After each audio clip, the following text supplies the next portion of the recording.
जय हिंद जय Bharat. Manikant sir notes प्राचीन भारत भाग फर्स्ट अध्याय सेकंड उसका पार्ट सेकंड करेंगे आज हम। शुरू करते हैं। भूपरीक्षण। आप पिछले जो लेक्चर दिया गया है उसे आप रीड कर लेना एक बार, ताकि इसकी आपकी निरंतरता बनी रहे। हमारा फर्स्ट पॉइंट है भूपरीक्षण। तो सर्वेक्षण के माध्यम से ज्ञात पुरास्थलों के विशिष्ट स्थान को ढूंढने की प्रमुख विधियों में भूपरीक्षण की विधि का उल्लेख किया जा सकता है। भूपरीक्षण की कई विधियां हैं। लोह शिला का प्रवेश एवं ध्वनि परीक्षण सबसे आसान एवं कम खर्चीली विधियां हैं। धातु अभिज्ञापन, विद्युत प्रतिरोध मापक तथा चुंबकीय परीक्षण आदि बहुत जटिल एवं व्ययवाद्य बहुत खर्चीली विधियां हैं, जिनका सर्वत्र यानी सभी जगह एवं सभी व्यक्तियों द्वारा प्रयोग संभव नहीं है। आगे इलेक्ट्रॉनिक विधियाँ। तो पुरातात्विक दृष्टि से इलेक्ट्रॉनिक विधियों द्वारा भू परीक्षण किया जाता है, लेकिन इन विधियों में सबसे बड़ी बात यह है कि ये विधियाँ वह साध्य हैं, बहुत खर्चीली हैं।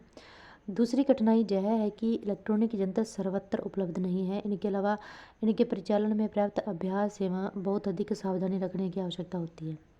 साधारणतः कोटि के पुरास्थल सर्वेक्षणों में इलेक्ट्रॉनिक यंत्रों को ले जाना संभव नहीं है। आगे मृदा विश्लेषण।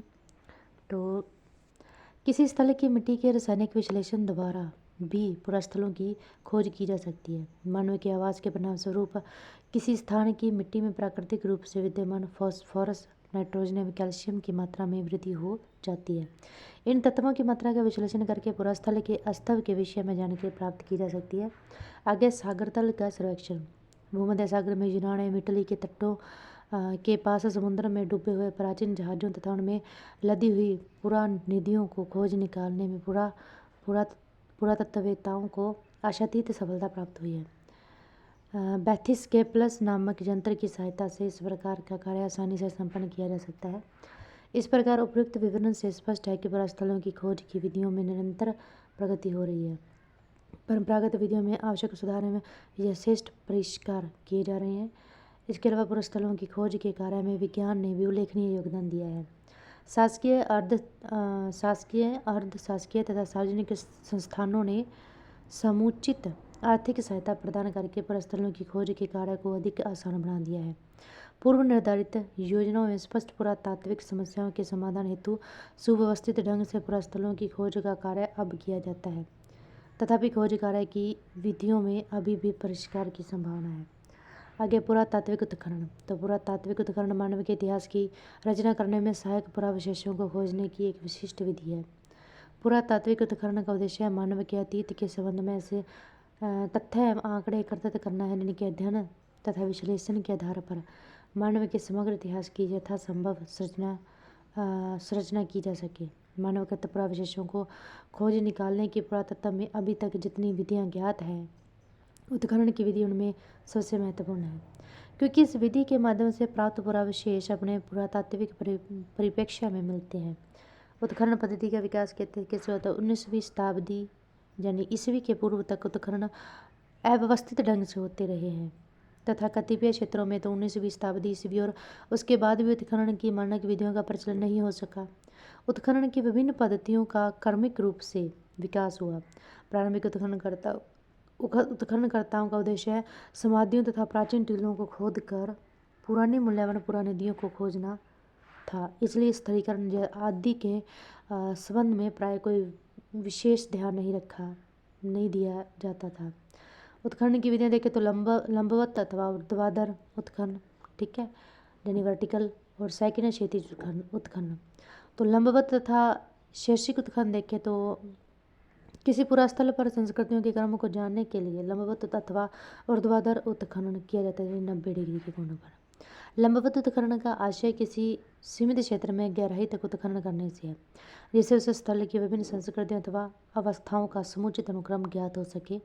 इस प्रकार के उत्खनन के फलस्वरूप उस स्थल का संस्कृति मान या समय मान तैयार किया जा सकता है। इस उत्खनन से यह जानकारी मिलती है कि किसी प्रागैतिहासिक पुरास्थल अथवा ऐतिहासिक टीले के क्षेत्र में किस संस्कृति के लोग कब आए, उनकी संस्कृतियों का अंत कब हुआ, और इसके अलावा विभिन्न संस्कृतियों का पूर्वापर क्रम, पारंपरिक संबंध तथा सापेक्ष समय का अनुमान लगाया जा सकता है। इस विधि में किसी पुरास्थल के सीमित क्षेत्र में प्राकृतिक स्तर के मिलने तक उत्खनन किया जाता है। उत्खनन से प्राप्त विभिन्न संस्कृतियों की विशेषताओं तथा पुरावशेषों एवं पुरानिधियों सहित यथावत एक अभिलेख तैयार कर लिया जाता है।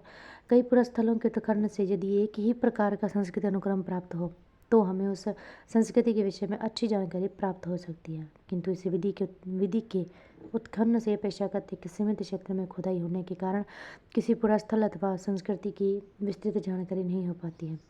मानव समाज के अनेक पक्षों जैसे आर्थिक एवं प्रशासनिक आदि के विषय में ये श्रेष्ठ जानकारी नहीं मिल पाती है। आगे क्षैतिज उत्खनन।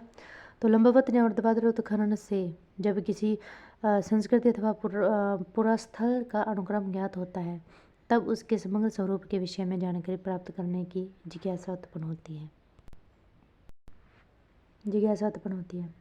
तकनीकी, आर्थिक, सामाजिक तथा धार्मिक दशा की विस्तृत जानकारी प्राप्त करके उस संस्कृति को जीवंत बनाया जा सकता है। किसी संस्कृति की विस्तृत एवं विशिष्ट जानकारी प्राप्त करने के लिए पुरास्थल का क्षैतिज विधि से उत्खनन किया जा सकता है। मार्टिमर हिलर के अनुसार किसी संस्कृति का सर्वांगीण परिचय प्राप्त करने के लिए जब किसी पुरास्थल के काल विशेष से संबंध अथवा अधिकांश निक्षेप का उत्खनन किया जाता है तो उसे क्षैतिज उत्खनन कहा जाता है। ऊर्ध्वाधर एवं क्षैतिज उत्खनन में संबंध देखें तो पुरातत्वविदों ने ऊर्ध्वाधर एवं क्षैतिज इन दोनों उत्खनन पद्धतियों को एक दूसरे की पूरक एवं सहायक माना है। किसी भी पुरास्थल के उत्खनन के लिए दोनों विधियों का पृथक प्रयोग नहीं किया जा सकता है। बराबर क्रम का सामान्य नियम यह है कि सर्वप्रथम ऊर्ध्वाधर उत्खनन होना चाहिए, इसके पश्चात क्षैतिज विधि से उत्खनन किया जाना चाहिए। संक्षेप में यह कहा जा सकता है कि दोनों विधियों का संयुक्त रूप से उपयोग न करने से किसी भी पुरास्थल के समग्र इतिहास की जानकारी नहीं हो सकती है।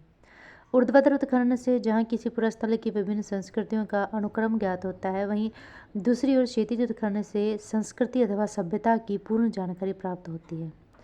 आगे पुरातत्व प्राचीन सामग्रियों का अध्ययन कर मानव समुदाय की गतिविधियों को जानने का एक प्रमुख स्रोत है। प्राय पुरातत्व के संदर्भ में संस्कृति शब्द का भी प्रयोग होता है, किंतु यह संस्कृति की सामान्य परिभाषा से अलग होता है।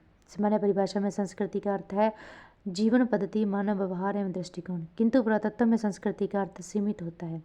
उसका अर्थ होता है मानव जीवन से जुड़ी हुई सामग्रियाँ जो सैकड़ों हजारों वर्षों से दबी पड़ी हैं। प्राचीन भारत के अध्ययन में पुरातात्विक सामग्रियों के महत्व का अनुमान हम इस बात से भी लगा सकते हैं कि हमारे इतिहास का लगभग 90% अंश पुरातात्विक सामग्रियों पर ही निर्भर है।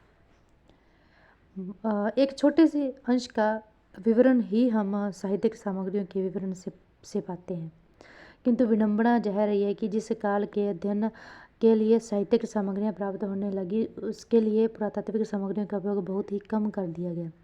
सामान्य उसका उपयोग साहित्यिक सामग्रियों के द्वारा कही गई बातों को महज परिपुष्ट करने के लिए होने लगा। आगे फील्ड आर्कियोलॉजी। तो पुरातात्विक स्थलों के अन्वेषण तथा उसकी खुदाई को हम फील्ड आर्कियोलॉजी के नाम से जानते हैं। हाल में पुरातात्विक सर्वेक्षण की एक नई विधि विकसित हुई है, जिसके तहत संबंधित स्थल को विस्तृत संदर्भ में देखने और समझने का प्रयास किया जाता है तथा इसके लिए दूर संवेदी उपग्रह एवं क्षेत्रीय सर्वेक्षण पर बल दिया जाता है। इसका उद्देश्य होता है संबंधित स्थल को नष्ट होने से बचाना। आगे मैरीन आर्कियोलॉजी। सामान्यतः पुरातात्विक उत्खनन भूमि क्षेत्र में किया जाता है, किंतु कई बार समुद्री क्षेत्र में भी उत्खनन करने की जरूरत होती है। किंतु अगर हम अन्य देशों के समुद्री पुरातत्व पर दृष्टिपात करते हैं तो फिर हमें यह ज्ञात होता है कि वह दुर्घटनाग्रस्त जहाज़ों के अन्वेषण तक ही सीमित होता है, किंतु भारत में उसका दायरा बहुत ही विस्तृत है। भारत में जल में विलीन हुए शहरों का भी अन्वेषण किया जाता है। उदाहरण के लिए गुजरात में द्वारका तथा बेट द्वारका में समुद्र तल के नीचे नगरों के अन्वेषण मिले हैं। आगे पुरातात्विक अन्वेषण में वैज्ञानिक तकनीकी का प्रयोग। पुरातत्वविद अपने अन्वेषण की प्रक्रिया में विभिन्न वैज्ञानिक तकनीकों का प्रयोग करते हैं। अनेक वस्तुओं का काल निर्धारण प्रत्यक्ष अथवा अप्रत्यक्ष रूप से कार्बन क्षय के सिद्धांत पर आधारित होता है। इनमें से एक है C14 अर्थात रेडियो कार्बन डेटिंग। इनके अतिरिक्त कुछ अन्य तरीके भी मौजूद हैं जिन्हें हम निम्नलिखित रूप से जानते हैं। फर्स्ट है थर्मोल्यूमिनेशंस, पोटेशियम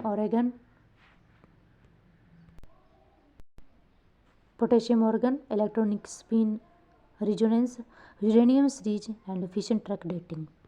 आर्कियोलॉजी का ही एक भाग आर्कियोमेट्री भी है। आर्कियोमेट्री के अंतर्गत प्राचीन सामग्री के अध्ययन एवं विश्लेषण के लिए उनके आकार को मापा जाता है। इसमें रासायनिक परीक्षण भी एक प्रमुख पद्धति है। रासायनिक परीक्षण में कई बार मिट्टी परीक्षण करके जो है ज्ञात किया जाता है कि इसमें कुछ खास रसायन की मात्रा मौजूद है अथवा नहीं, जो वहाँ मानव अथवा पशु की उपस्थिति को दर्शा सके। इसी पद्धति से यह ज्ञात होता है कि इनाम गांव नामक स्थल पर लोग प्राय अपने आंगन में ही पशुओं को बांधते थे। और उसी प्रकार आर्कियोलॉजी की एक शाखा पैलियोपैंथोलॉजी में आदिमानव के जीवाश्म के अध्ययन के लिए मोलेकुलर बायोलॉजी तथा डीएनए का अध्ययन किया जाता है। उसी तरह पैलियोपैंथोलॉजी के अंतर्गत आदिमानव की हड्डियों का अध्ययन कर उसकी बीमारियों के विषय में जानकारी प्राप्त की जाती है। आगे पर्यावरणीय पुरातत्व यानी इन्वायरमेंटल आर्कियोलॉजी। तो इससे हमें यह ज्ञात होता है कि किस प्रकार किसी समुदाय विशेष ने पर्यावरण के साथ अपना संबंध स्थापित किया। फिर पॉलीबोटनी के अंतर्गत फूलों के परागणों का विश्लेषण कर वर्षा की मात्रा आदि का ज्ञान लिया जाता है। उदाहरण के लिए हड़प्पा सभ्यता के पतन पर काम करते हुए गुरदीप सिंह और वनस्पति शास्त्री ने सांबर, डिडवाना एवं पुष्कर झील के आसपास फूलों के परागणों का अध्ययन कर यह निर्धारित किया कि इस क्षेत्र में वर्षा की मात्रा कम हो रही थी। नवीन पुरातत्व यानी न्यू आर्कियोलॉजी। जिस प्रकार इतिहास लेखन में नवीन प्रवृत्तियों का उद्भव देखा जाता है, उसी प्रकार पुरातत्व में भी नवीन प्रवृत्तियों का विकास देखा गया है। आगे है कि इसे न्यू आर्कियोलॉजी के नाम से भी जाना जाता है तथा इसके साथ एक न्यू स्कूल जुड़ गया जिससे इसे न्यू प्रोसेक्युलिज्म के नाम से भी जाना जाता है। इसने परंपरागत सांस्कृतिक इतिहास दृष्टिकोण को चुनौती दी है। वस्तुतः गहरे रूप में मानव शास्त्र से जुड़े होने के कारण यह संस्कृति तथा सांस्कृतिक प्रक्रिया को समग्र रूप से देखता है। विशेषकर यह इसका अध्ययन पारिस्थितिकी, मानव अनुकूलता तथा कुछ अन्य संबंध कारकों के प्रक्षेप्य में करता है। यह व्याख्या करने के साथ साथ सामान्यीकरण एवं सिद्धांत निर्माण पर बल देता है। Post processual school of archaeology. इस स्कूल में प्रोस्यूल स्कूल की कई तरह की धारणाओं एवं लक्ष्यों पर प्रश्न चिन्ह लगाया है। यह अतीत के बारे में वस्तुनिष्ठ ज्ञान की संभावना को अस्वीकार करता है। उसी तरह भौतिक सामग्रियों के प्रति उनकी समझ भी जटिल है। और फिर इसका मानना है कि कई बार पुरातात्विक अध्ययन का उपयोग सामाजिक सच्चाई को प्रकट करने के लिए नहीं अपितु से छिपाने के लिए भी किया जाता है। अज्ञात आर्कियोलॉजी इसके तहत अतीत के समुदायों के जीवन से जुड़ी हुई जानकारी प्राप्त करने के लिए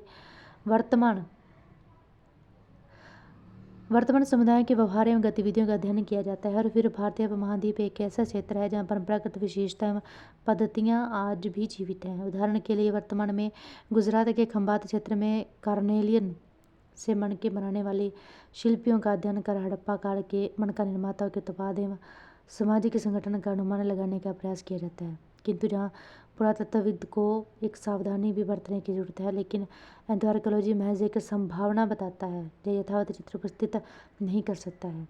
आगे सोल्वेज आर्कियोलॉजी ग्रामीण एवं नगरीय क्षेत्र के विस्तार के कारण कई पुरातात्विक स्थल विनिष्ट होने के कगार पर आ गए हैं।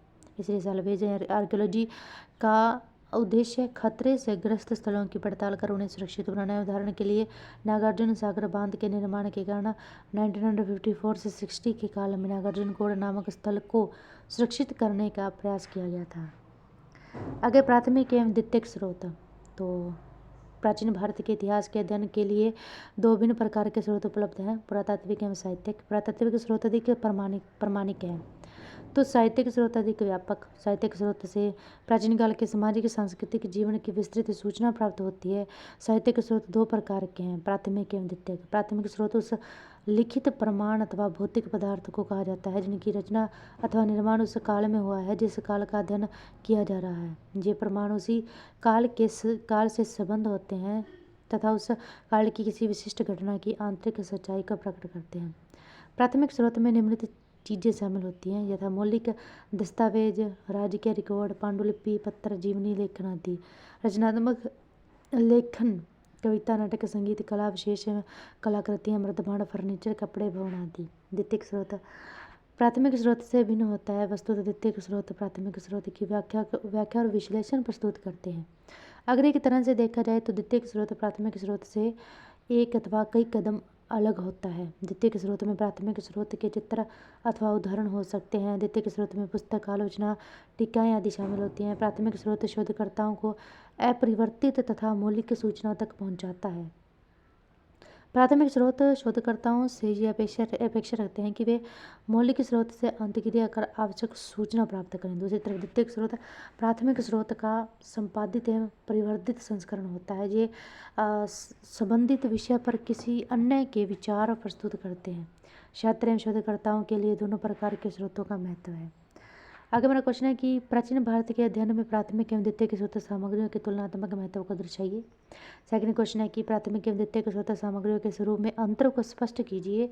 अध्ययन स्रोत के रूप में आप दोनों में से किसे अधिक महत्वपूर्ण मानते हैं।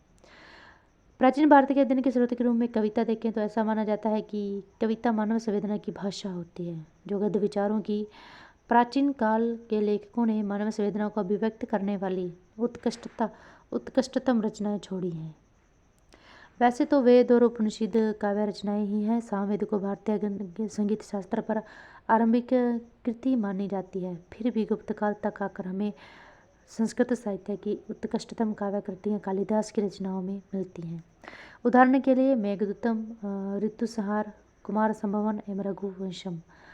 प्राचीन काल की काव्य रचनाएं केवल मानवीय संवेदना एवं सौंदर्य अभिरुचि को व्यक्त नहीं करती, अपितु उनमें समकालीन अर्थव्यवस्था, समाज एवं संस्कृति भी अभिव्यक्त हुई है। उदाहरण के लिए अगर वेद 1500 ईसा पूर्व एवं 500 ईसा पूर्व के बीच के काल का इतिहास जानने का प्रमुख स्रोत है, तो उपनिषद 6वीं सदी ईसा पूर्व के पश्चात के भारतीय समाज, धर्म एवं दर्शन के विकास पर प्रकाश डालते हैं। आगे धर्मशास्त्र भारतीय समाज की विशेषता को ब्राह्मणवादी दृष्टिकोण से अभिव्यक्त करता है। इसी प्रकार मनुस्मृति, याज्ञवल्क्य स्मृति एवं अन्य स्मृतियाँ अपने अपने काल के राजनीतिक, आर्थिक, सामाजिक एवं सांस्कृतिक जीवन को अभिव्यक्त करते हैं। कालिदास की रचनाएं न केवल संस्कृत साहित्य की महान धरोहर है, अपितु यह गुप्त काल का इतिहास जानने का प्रमुख स्रोत भी है। विज्ञान देखें, प्राचीन भारत के लोग जैसा कि मैक्स मुलर जैसे प्राच्यविदों ने सिद्ध करने का प्रयास किया था कि केवल धर्म एवं अध्यात्म में ही डूबे हुए नहीं रहे थे, अभी तो उन्होंने विज्ञान के क्षेत्र में भी काफ़ी प्रगति की थी। सर्वप्रथम अथर्ववेद से हमें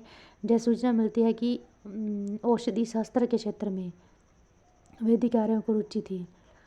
आगे जीवक की कथा से हमें यह ज्ञान होता है कि चिकित्सा के क्षेत्र में प्राचीन भारत के लोगों द्वारा निरंतर योगदान दिया जा रहा था। लगभग 2वीं सदी ईसा पूर्व में चरक संहिता को भारतीय औषधि पर इनसाइक्लोपीडिया भी माना गया है। इस परंपरा को गुप्त काल में धन्वंतरि ने आगे बढ़ाया। वैज्ञानिक विकास की दृष्टि से गुप्त काल महान उपलब्धियों का काल सिद्ध हुआ और इस काल में विज्ञान पर अनेक महत्वपूर्ण ग्रंथ लिखे गए थे। उदाहरण के लिए आर्यभट्ट ने आर्यभट्टीय नामक ग्रंथ लिखा, इससे हमें उस काल में गणित एवं खगोल विज्ञान के विकास की सूचना मिलती है। उसी प्रकार वराहमिहिर ने वैद्य संहिता नामक ग्रंथ लिखा। इसके अतिरिक्त उसने पंच सिद्धांतिका, बृहद जातक, लघु जातक जैसे ग्रंथ भी में लिखे। इन ग्रंथों से खगोल विज्ञान के विकास पर प्रकाश पड़ता है। फिर ब्रह्मगुप्त नामक एक विद्वान द्वारा ब्रह्म सिद्धांत की रचना की गई, इससे भी खगोल विज्ञान एवं गणित के क्षेत्र के विकास सूचना मिलती है। फिर इस काल में खगोल विज्ञान पर सूर्य प्रगातपी एवं सूर्य सिद्धांत नामक 2 अन्य ग्रंथ भी लिखे गए और उसी प्रकार हाथियों की चिकित्सा पर हस्तायुर्वेद नामक ग्रंथ लिखा गया। यह क्षेत्रीय भाषाओं का साहित्य है। गुप्त काल के पश्चात बढ़ती हुई क्षेत्रीयतावाद की प्रवृत्ति ने क्षेत्रीय साहित्य के विकास को प्रोत्साहन दिया। दो कारणों से क्षेत्रीयवाद की प्रवृत्ति में तेजी आई। प्रथम, साम्राज्यों का विघटन हुआ। दूसरे, क्षेत्रीय स्तर पर राज्य निर्माण को प्रोत्साहन मिला। फिर इस काल में शासकों के द्वारा चारण एवं भाटों को संरक्षण दिया गया तथा उनसे प्रशस्तियाँ भी लिखवाई गई। इसे हम सामंतवाद के विकास से भी जोड़कर देख सकते हैं। अगर हम क्षेत्रीय साहित्य का अन्वेषण करते हैं तो बंगाल में वाक पतिमुज द्वारा लिखित गोड़वाहो संध्याकर नंदी द्वारा लिखित रामचित्र, कश्मीर में कल्हण द्वारा लिखित राजतरंगिणी, राजस्थान में परमाल रासो, बिसलदेव रासो, पृथ्वीराज रासो आदि की गणना की जा सकती है। क्षेत्रीय साहित्य का महत्व इस बात में है कि इसने क्षेत्र विशेष का बड़ा ही विस्तृत विवरण दिया। इससे भारतीय इतिहास लेखन समृद्ध हुआ, किंतु इसका नकारात्मक पक्ष यह है कि क्षेत्रीय लेखकों ने अपने लेखन में कई स्थानों पर संकीर्णता दिखाई है। आगे धार्मिक साहित्य है। प्राचीन भारत के अध्ययन के स्रोत के रूप में जिन ग्रंथों का उपयोग किया जाता है उनमें एक बड़ी संख्या धार्मिक ग्रंथों की है। ये ग्रंथ ब्राह्मण, जैन, बौद्ध विभिन्न धार्मिक पंथों से संबंध है। धार्मिक विषयों से जुड़े होने के बावजूद भी ये ग्रंथ राजनीतिक, आर्थिक, सामाजिक एवं सांस्कृतिक विकास की जानकारी के महत्वपूर्ण स्रोत बन जाते हैं। ब्राह्मण ग्रंथों में हम आरंभिक ग्रंथों के रूप में चारों वेद को ले सकते हैं। इन ग्रंथों में हमें 15वीं शताब्दी ईसा पूर्व से 5वीं सदी ईसा पूर्व तक के काल की महत्वपूर्ण घटनाओं की जानकारी मिलती है। इससे आगे की घटनाओं की जानकारी ब्राह्मण ग्रंथ, आरण्यक, उपनिषद जैसे ग्रंथों से, जिनकी गणना भी वैदिक साहित्य के अंतर्गत की जाती है, प्राप्त होती है। तत्पश्चात हम स्मृति साहित्य का सहारा लेते हैं। इसमें 6 वेदांत तथा सूत्र साहित्य शामिल हैं। ब्राह्मण साहित्य में रामायण एवं महाभारत 2 महत्वपूर्ण महाकाव्य हैं जो राजनीतिक, सामाजिक एवं सांस्कृतिक जीवन की जानकारी प्राप्त करने का प्रमुख स्रोत भी हैं। ये महाकाव्य लगभग 4वीं सदी ईसा पूर्व के काल के विकास से आरंभ होते हैं। इनमें सिंधु गंगा विभाजन क्षेत्र में ऊपरी गंगा घाटी से जुड़ी हुई घटनाओं की जानकारी मिलती है। इन दोनों महाकाव्यों का परस्पर संबंध रहा था तथा दोनों एक समान सामाजिक सांस्कृतिक परिवेश से जुड़े हुए थे। क्योंकि एक तरफ महाभारत में वाल्मीकि का जिक्र मिलता है तो दूसरी तरफ रामायण में राजा परीक्षित, हस्तिनापुर आदि का उदाहरण मिलता है। आगे धार्मिक साहित्य में पुराणों का विशेष महत्व है। पुराणों का राजनीतिक वंशावलियाँ स्पष्ट करने में निरंतर प्रयोग होता रहा है।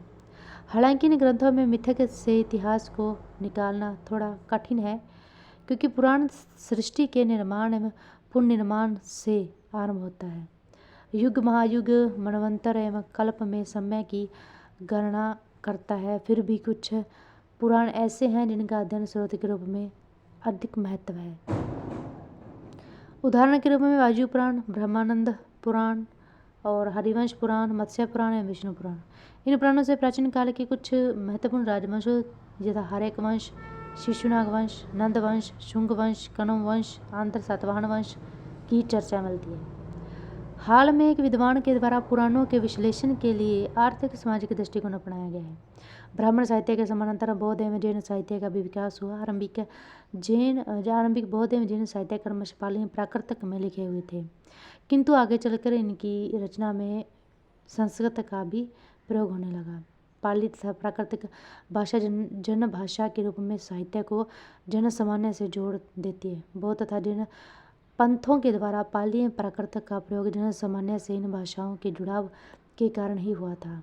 पाली ग्रंथों में त्रिपिटक महत्वपूर्ण है, जबकि जैन ग्रंथों में हम 12 अंग का जिक्र कर सकते हैं, जिनमें 11 अंग प्रकाशमय हैं। इन ग्रंथों से प्राचीन काल की आर्थिक, सामाजिक एवं सांस्कृतिक अवस्था पर प्रकाश पड़ता है, इतना तक कि इससे कुछ महत्वपूर्ण शासक एवं राजवंशों की भी सूचना मिलती है। निश्चय ही जैन ग्रंथों की तुलना में बौद्ध ग्रंथ अधिक महत्वपूर्ण सिद्ध हुए। सबसे बढ़कर इन ग्रंथों में जन सामान्य का दृष्टिकोण एवं चेतना व्यक्त हुई है, जबकि संस्कृत ग्रंथों में अभिजात्य लोगों के जीवन की ही झलक मिलती है। फिर भी अध्ययन स्रोत के रूप में धार्मिक स्रोत की अपनी सीमाएं रही हैं। धार्मिक ग्रंथों के लेखक इस बात के प्रति अधिक प्रतिबद्ध दिखते हैं कि किस प्रकार अपने धार्मिक दृष्टिकोण के औचित्य का सिद्ध एवं स्थापित किया जा सके। इसके लिए वे तथ्यों को तोड़ने और मरोड़ने के लिए भी तैयार दिखते हैं। आगे विदेशी साहित्य, यूनानी, अचिनी, हमारा वृत्तांत। हमारे देशी स्रोतों की कमी की पूर्ति कुछ हद तक विदेशी स्रोत सामग्री के द्वारा की गई। विदेशी स्रोत के रूप में हम यूनानी, रोमन, चीनी तथा अरब स्रोत की गणना कर सकते हैं। आरंभिक यूनानी लेखकों में सर्वप्रथम हेरोडोटस ने भारत का जिक्र किया था और कहीं न कहीं 5वीं सदी ईसा पूर्व से ही यूनानी अध्ययन स्रोत में भारत का उल्लेख मिलने लगा था। फिर सिकंदर के साथी इतिहासकारों में नियाकर्स, एरिस्टोबुलस, कर्टियस आदि ने उत्तर पश्चिम भारत के जीवन पर प्रकाश डाला। अगर एक तरह से देखा जाए तो भारत के संदर्भ में यूनानी विवरण ने प्राचीन भारत के इतिहास लेखन की आधारशिला निर्मित कर दी। वस्तुतः यूनानी लेखकों ने चंद्रगुप्त मौर्य के लिए सेंड्रोकोटस संबोधन का प्रयोग किया था और जब एक आधुनिक ब्रिटिश विद्वान विलियम जोस ने सेंड्रोकोटस की पहचान चंद्रगुप्त मौर्य से कर दी तो फिर वहीं से भारतीय इतिहास की गुत्थियां सुलझ गई।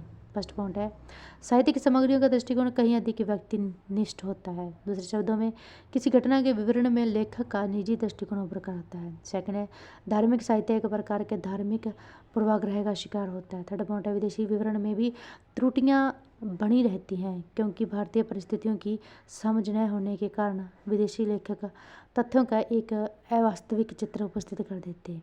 उपयुक्त सीमाओं को देखते हुए साहित्यिक सामग्री के समानता पुरातात्विक सामग्रियों का महत्व भी स्पष्ट हो जाता है। आगे मेरा क्वेश्चन है, क्या आप मानते हैं कि प्राचीन भारत के लोगों में ऐतिहासिक बुद्धि का अभाव था क्योंकि उस काल में कल्हण की रातरंगिणी को छोड़कर ऐसी कोई भी कृति नहीं है जिसे हम ऐतिहासिक कृति की संज्ञा दे सके? तो इसका आंसर है, हम ऐसा नहीं कह सकते कि प्राचीन भारत के लोगों में ऐतिहासिक बुद्धि का अभाव था, अपितु उनकी इतिहास पीछे की संकल्पना अलग थी। फर्स्ट पॉइंट है, वे घटनाओं के बीच कार्य कारण संबंध नहीं जोड़ते थे जैसा हम यूनानी एवं रोमन लेखकों में पाते हैं। सेकंड है कि प्राचीन भारत के लेखक समय की गणना लंबवत रूप में न करके वृत्ताकार रूप में करते थे। थर्ड है कि प्राचीन भारत के लोगों की इतिहास विषय की संकल्पना महाभारत नामक ग्रंथ में व्यक्त हुई है तथा इसका उद्देश्य बताया गया है अर्थ, धर्म, काम, मोक्ष चार पुरुषार्थों को प्राप्त करना। आगे क्वेश्चन है कि प्राचीन भारतीय ग्रंथों का इतिहास के अध्ययन स्रोत के रूप में महत्व को दर्शाइए। फर्स्ट पॉइंट है, प्राचीन भारत के धार्मिक ग्रंथों से भी ऐतिहासिक महत्व के तथ्यों को निकाला जा सकता है किंतु इसके लिए उनका अन्वेषण करने की जरूरत होगी। उदाहरण के लिए बौद्ध एवं जैन ग्रंथों से भी समकालीन राजवंशों का विवरण प्राप्त होता है तथा पुराण भी उसकी वंशावलियाँ स्पष्ट करते हैं। सेकंड है कि रोमिला थापर ने प्राचीन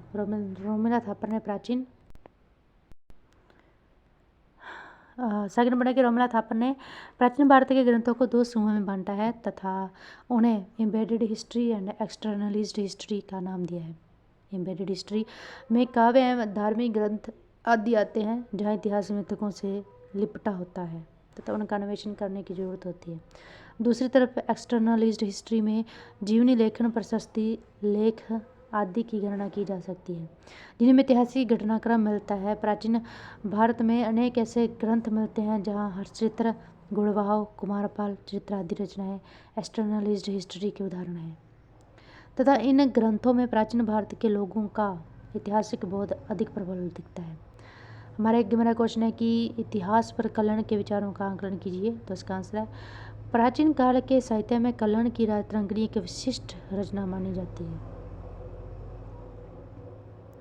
यह एकमात्र ऐसी कृति है जिसे ऐतिहासिक ग्रंथ का दर्जा दिया गया है। कल्हण ने कश्मीर की विशिष्ट भौगोलिक राजनीतिक स्थिति से प्रेरित होकर इस ग्रंथ की रचना की थी। कल्हण की इतिहास विषयक संकल्पना को प्रेरित करने में कई कारकों की भूमिका रही है। प्रथम, वह कश्मीर की लाहौर वंश के शासक श्रीहर्ष का सलाहकार रहा था।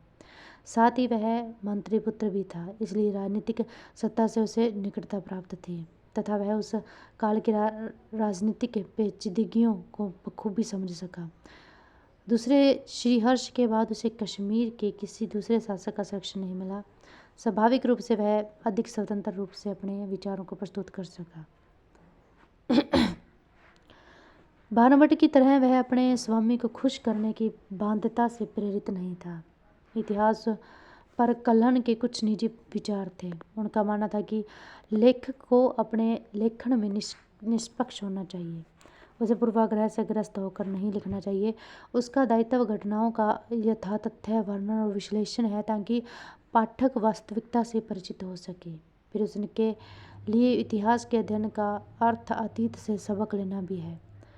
उसने कश्मीर के शासकों, उनके ऐश्वर्य तथा उनके पतन की चर्चा करके लोगों को यह सीख देना चाहा कि जीवन में कुछ भी स्थायी नहीं है तथा सांसारिक सुखों की अपनी सीमा है। उसने कश्मीर में दमार विद्रोह का भी वर्णन किया है कि किस प्रकार कश्मीर में आर्थिक कारक एवं राजनीतिक कारक दोनों एक दूसरे से संबंध थे।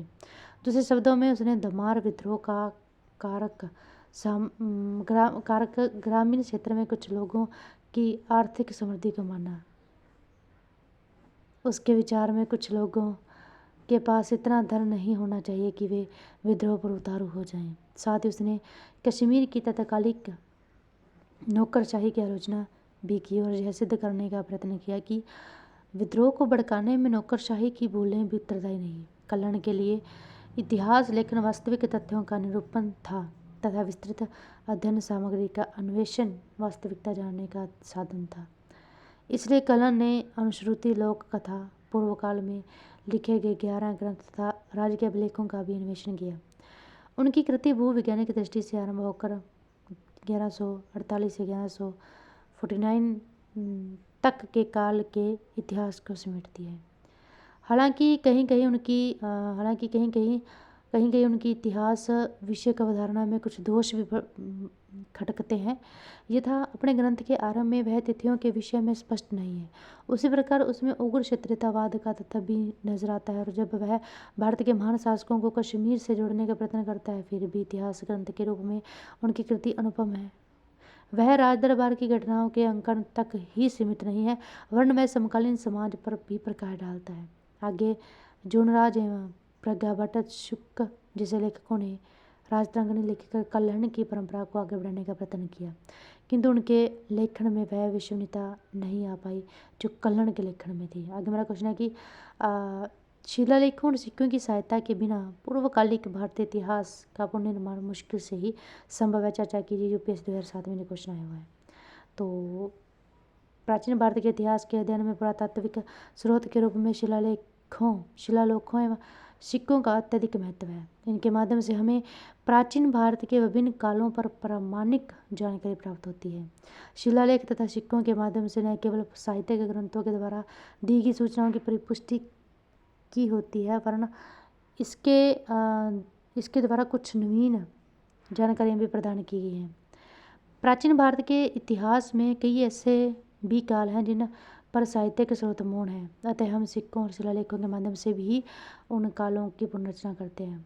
मौर्योत्तर काल में खारवेल जैसे शासक की उपलब्धि की जानकारी महज अभिलेख से ही प्राप्त होती है। उसी प्रकार समुद्रगुप्त की उपलब्धियों की जानकारी प्राप्त करने का मुख्य साधन अभिलेख ही है। ये बातें सिक्कों पर भी लागू होती हैं। उदाहरण के लिए यूनानी तथा रोमन वृत्तांत से हमें महज 4-5 हिंद यूनानी शासकों के विषय में ही सूचना मिलती है, जबकि उनके सिक्कों के आधार पर यह ज्ञात होता है कि लगभग 30 हिंद यूनानी शासकों ने भारत में शासन किया। इसके अतिरिक्त पांचाल, योद्धा, मालव जैसे गणराज्यों के विषय में हमें सूचना महज उनके सिक्कों से प्राप्त होती है। अभिलेख और सिक्के पुरातात्विक अवशेषों के सबसे महत्वपूर्ण अंश हैं। भारत में प्राचीनतम अभिलेख पत्थरों पर खुदे मिलते हैं, किंतु बाद के काल में ये तांबे पर भी खुदे मिलते हैं। प्राचीनतम अभिलेखों में हम हड़प्पई अभिलेख की गणना कर सकते हैं, किंतु दुर्भाग्यवश हड़प्पई लिपि आज तक नहीं पढ़ी गई। इसलिए आज भी हम हड़प्पई संस्कृति के वास्तविक स्वरूप को नहीं समझ सके। अतः सबसे प्राचीन पढ़े जाने वाले अभिलेखों में अशोक के अभिलेख की गणना की जा सकती है। अशोक के अभिलेखों से हमें मौर्य साम्राज्य के प्रसार, उस काल की प्रशासनिक संरचना तथा सामाजिक एवं सांस्कृतिक दृष्टिकोण के विषय में प्रमाणित सूचना प्राप्त होती है। जैसा कि हम जानते हैं कि समकालीन कृति के रूप में मेगास्थनीज की इंडिका की मूल प्रति लुप्त हो गई है। वहीं कौटिल्य के अर्थशास्त्र में शेपकवाद में जुड़े गए अंश की समस्या बनी हुई है। इसलिए समकालीन स्रोत के रूप में अशोक के अभिलेखों का अत्यधिक महत्व है। अशोक के पश्चात अभिलेख 2 समूहों में बट जाते हैं, राजकीय अभिलेख तथा निजी अभिलेख। राजकीय अभिलेखों को भी पुनः 2 भागों में बांटा जा सकता है, प्रशस्ति अभिलेख तथा भूमि अनुदान। मौर्योत्तर काल में कई प्रशस्ति अभिलेख लिखे गए हैं। उदाहरण के लिए खारवेल का हाथी गुम्फा अभिलेख, रुद्रदामन का जूनागढ़ अभिलेख, गौतमी बलश्री का नासिक अभिलेख, वशिष्ठिपुत्र पुलुमई का कन्हेरी अभिलेख आदि। जैसा कि हम जानते हैं कि सामान्यतः मौर्योत्तर काल को अंधकार युग की संज्ञा की गई है, किंतु इन अभिलेखों के माध्यम से ही कई राजवंशों के विषय में हमें व्यापक सूचना प्राप्त हुई है। यह प्रवृत्ति आगे भी बनी रही। समुद्रगुप्त की प्रयाग प्रशस्ति, कुमारगुप्त का विलसड़ अभिलेख तथा स्कंदगुप्त के भीतरी स्तंभ अभिलेख तथा जूनागढ़ अभिलेख इसी परंपरा में है। फिर पाल, प्रतिहार तथा सेन शासकों ने भी प्रशस्ति परक अभिलेखों के लेखन को जारी रखा। उदाहरण के लिए धर्मपाल का खालिमपुर अभिलेख, देवपाल का मुंगेर अभिलेख, मिहिर भोज का देवपारा अभिलेख की गणना प्रशस्तिपूर्ण अभिलेख के रूप में की जा सकती है। उसी प्रकार भूमिदान पत्रों से हमें दान ग्रहीता के अतिरिक्त संबंधित शासक तथा दान करने के अवसर के विषय में भी जानकारी प्राप्त होती है। ये भूमिदान पत्र सातवाहनों के द्वारा आरंभ किए गए तथा पूर्व मध्यकाल तक चलते रहे। उपयुक्त जो सभी भूमि अनुदानों के माध्यम से भारतीय सामंतवाद का व्यापक अध्ययन संभव हुआ। इसके अतिरिक्त निजी अभिलेखों से हमें तत्कालीन सामाजिक एवं सांस्कृतिक जीवन की जानकारी प्राप्त होती है। अभिलेखों के अतिरिक्त सिक्के भी प्राचीन भारत के इतिहास जानने के प्रमाणिक स्रोत हैं। किसी क्षेत्र विशेष में बहुतायत संख्या में सिक्के शासक के सिक्कों का पाया जाना यह दर्शाता है कि यह क्षेत्र संबंधित शासक के अंतर्गत रहा था। सिक्कों पर खुदी हुई देवताओं की मूर्तियां धार्मिक मनोभाव को बताती हैं। फिर राजाओं के नाम तथा उनकी आकृति से वंशावली स्पष्ट होती है। उसी प्रकार सिक्कों की कमी राजा की आर्थिक अवनति को दर्शाती है। मुद्रा शास्त्र को एक प्रमुख स्रोत के रूप में स्थापित करने का श्रेय डी कौशाम्बी को जाता है। उन्होंने विभिन्न प्रकार की मुद्राओं की कालावधि स्पष्ट की। भारत में प्रचलित सबसे आरंभिक मुद्रा हाथ मुद्रा थी, किंतु ये मुद्राएं राजाओं को अर्पित नहीं थी, इसलिए ये मुद्राएं मुख्यतः आर्थिक और सांस्कृतिक इतिहास पर प्रकाश डालती हैं। सबसे पहले इंडो ग्रीक शासकों ने राजाओं के नाम पर सिक्के जारी किए। फिर शंख, कुषाण और सातवाहन शासकों ने भी इस प्रवृत्ति को अपनाया और ईसा की आरंभिक शताब्दियों में सर्वाधिक संख्या में मुद्राएं जारी की गई, जो इस काल में होने वाली व्यापक आर्थिक गतिविधियों की ओर संकेत करती हैं। गुप्त शासकों के काल में सुंदर और कलात्मक सिक्के जारी किए गए थे, जैसे कि आर्थिक दशा के अतिरिक्त धार्मिक मनोभाव तथा धातु कला के विकास को भी दर्शाते हैं। परंतु प्रवर्ती गुप्त शासकों के काल में शुद्ध धातु का अंश कम पड़ने लगा। यह तथ्य आर्थिक अवनति की ओर संकेत करता है। सबसे बढ़कर गुप्त काल के पश्चात मुद्राओं की कमी वाणिज्य व्यापार तथा मुद्रा अर्थव्यवस्था के पतन की ओर संकेत करती है। निश्चय ही यह पुरातात्विक साक्ष्य समकालीन साहित्य की कुछ मान्यताओं को खंडित कर देता है। इस प्रकार हम देखते हैं कि पुरातात्विक साक्ष्य के रूप में अभिलेख तथा मुद्राओं का व्यापक महत्व रहा है। हालांकि तस्वीर का एक दूसरा पक्ष भी है जिसे नज़रअंदाज नहीं किया जाना चाहिए। यह कि प्रशस्तिपूर्ण अभिलेखों में लेखन का व्यक्तिगत पूर्वाग्रह उभर कर आया है। उदाहरण के लिए प्रयाग प्रशस्ति के लेखक हरिसेन ने समुद्रगुप्त की उपलब्धियों को बहुत बढ़ा चढ़ाकर प्रस्तुत किया है। अतः इसके अध्ययन में विशेष सावधानी बरतने की जरूरत है। इसके लिए यह आवश्यक है कि इनके द्वारा दी गई सूचना अन्य स्रोतों से भी परिपुष्ट की जाए। उसी प्रकार सिक्कों के विषय में भी हम ऐसा पाते हैं कि आर्थिक इतिहास के अध्ययन में इन सिक्कों का अपेक्षित उपयोग नहीं हो सका है। अतः इन सिक्कों का अध्ययन मुख्यतः आर्थिक इतिहास के अध्ययन स्रोत के रूप में किया जाना चाहिए। अंत में हम ऐसा कह सकते हैं कि अध्ययन स्रोत के रूप में अभिलेख एवं सिक्कों को अधिक से अधिक प्रभावी बनाने के लिए इनके निष्पक्ष विश्लेषण पर विशेष बल दिया जाना चाहिए। यदि वर्तमान में भी प्रामाणिक स्रोत के रूप में इसका विशेष महत्व स्थापित है, बल्कि ऐसा मानना भी अतिशयोक्तिपूर्ण नहीं लगता कि इन अभिलेखों तथा सिक्कों के बिना प्राचीन भारत के प्रमाणित इतिहास का पुनर्निर्माण संभव नहीं है।